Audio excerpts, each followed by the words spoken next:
حضرت مولا علی المرتضی کرم اللہ وجہ الکریم نجیب الطرفین ہاشمی ہیں کہ حضور صلی اللہ علیہ وسلم کے آپ حقیقی چچا زاد بھائی بھی ہیں. حقیقی آپ کے والد گرامی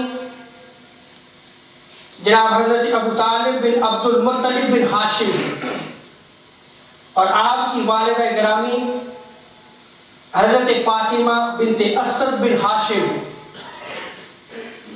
امام حاکم نے المستدرک میں اس روایت کو نقل کیا ہے. حضرت زبیر بن سعید القرشی فرماتے ہیں کہ ہم لوگ حضرت سعید بن مسیب کے پاس بیٹھے ہوئے تھے. حضرت سعید بن مسیب عظیم تابعی ہیں, عظیم محدث ہیں. راوی بیان کرتے ہیں کہ ہمارے پاس سے حضرت علی بن حسین امام زین العابدین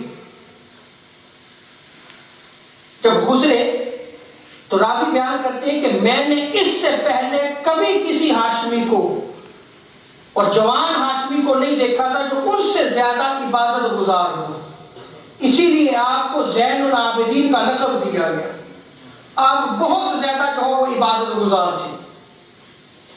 حضرت سعید بن مسیب تابعی جو ہے وہ جب امام زین العابدین کو دیکھا تو آپ اس ادب و احترام میں کھڑے ہو گئے.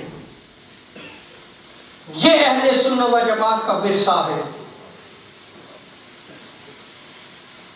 یہ اہل بیت کی محبت, ان کا ادب اور احترام اور ان کی تعظیم یہ ہمارے اسلاف کا ورثہ ہے, یہ ہمارا ورثہ ہے. آپ دیکھیے کہ عظیم تابعی امام زین الدین عابدین کے ادب میں, ان کی تعظیم میں کھڑے ہو گئے. اور راوی بیان کرتے ہیں کہ جب آپ کھڑے ہوئے تو ہم بھی سارے ادب و احترام میں کھڑے ہو گئے.